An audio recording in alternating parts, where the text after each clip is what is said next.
Hi guys, ഞാൻ ഇന്ന് വീഡിയോസൊന്നും ഇടാൻ വലിയ മൂഡുണ്ടായിരുന്നില്ല.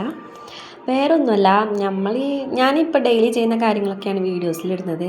അപ്പോൾ എനിക്ക് അടുത്തറിയുന്ന ഒരാൾ ചോദിച്ചു എന്നോട്, നീ ഇങ്ങനെ വീഡിയോസ് ഇട്ട് തന്നാൽ ഇങ്ങനെ ഫുഡ് ഉണ്ടാക്കുന്ന വീഡിയോസൊക്കെ ഇട്ടിട്ട് എൻ്റെ വീഡിയോസ് ആര് കാണാനാ, അങ്ങനെയൊക്കെ ഒരു ഇത് വേണം, കാണാൻ മാത്രം ഉണ്ടാവണം എന്നൊക്കെ പറഞ്ഞാലും ആകെ ഒരു ഇടങ്ങേറായി. അപ്പോൾ എനിക്ക് വീഡിയോസ് ഇടാനുള്ളൊരു ഇത് പോവാണ്. പിന്നെ ഞാൻ വിചാരിച്ചു, ഞാൻ ഡെയിലി ചെയ്യുന്ന കാര്യങ്ങൾ അങ്ങ് വീഡിയോ ഇടാം. കാണാൻ ഇഷ്ടം എന്തായാലും ഒരു 500 ആൾക്കാർ മാത്രമേ എൻ്റെ വീഡിയോസ് അധികം കാണുള്ളൂ. കൂടിപ്പോയാലൊരു 1K, അതിൽ കൂടുതൽ. എന്നാൽ അത്ര ആൾക്കാർ എൻ്റെ വീഡിയോസ് കാണുന്നുണ്ടല്ലോ എന്നാൽ അങ്ങിടാം എന്ന പ്രതീക്ഷയിൽ ഞാൻ ഇപ്പോൾ വീഡിയോസ് ഇടാമെന്ന് തീരുമാനിച്ചു.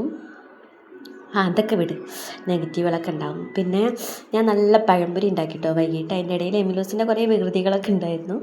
എമിലോസിന് പാല് ഒക്കെ കൊടുത്തു. നല്ല പഴംപൊരി എല്ലാം പൊന്തി വന്നിട്ടോ, നല്ല രസമുണ്ടായിരുന്നു. പിന്നെ ഞാൻ എൻ്റെ ഷെയർ കൊടുത്തിട്ട് ഞാൻ പോയി സോഫയിലിരുന്ന് TV കണ്ടു തിന്നു. അപ്പോൾ ഇപ്പോഴത്തെ വീഡിയോ ഇത്രയുള്ളൂ.